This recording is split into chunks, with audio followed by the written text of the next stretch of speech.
Dobrý deň. Ja som Cico a toto je Adam. Vítam vás v našom jazykovom okienku. Ja poviem Adamovi vetu po slovensky a on vám ju povie po anglicky s argentínskym prízvukom. Čiže veta číslo 1. Nič z toho nerob. Čoskoro budeš opäť v poriadku. Don't worry, you'll soon be well again. A to nebola. Veta číslo 2. Najskôr vám preziem oči. I'll test your eyes first. Ale to Veta číslo 3. Môžem dostať nejaké lieky na spanie? Can I have some sleeping pills? Veta číslo... This is question, yes? Veta číslo... 4. Ale koľkatka to je? Kde je tu najbližšia banka? Where is the nearest bank exchange for office? Veta číslo 5. Hľadám bankomat. I'm looking for a cash dispenser. Jazerbu. Veta, posledná veta. Ne, Zvracal som. Veľa vied, dáme ešte veľa. Zvracal som. I threw up vomited.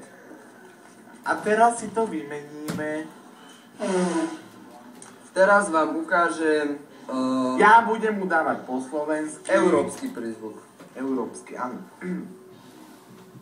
Musíte zostať niekoľko dní v posteli.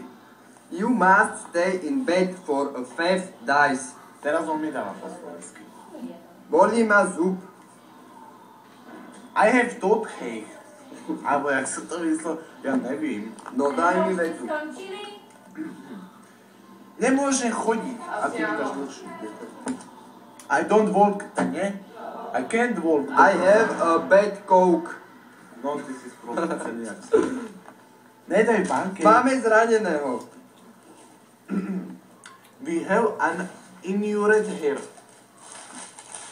Ty máš mangetu, daj mi to. Nedám. Daj. Nedám.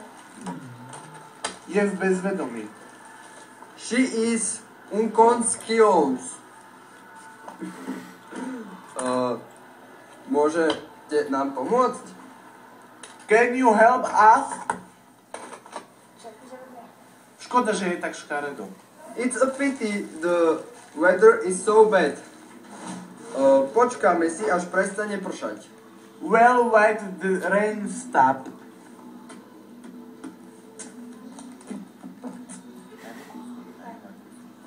To ja aj dávame tu. Kde je tu policajná stanica ambasáda Slovenskej republiky, prosím vás? Where is the police station? Embassy of the Slovak. Ďakujeme vám za pozornosť. Dúfam, že sme vám pomohli A prosím vás, nezabudnite vypraviť si kúpiť časopis Hannah Montana, po anglicky. kde dostanete zadarmo toaletný papier Hannah Montana a klobásky značky Hannah Montana vyrábané v Budapešti. Ďakujem. Dovidenia.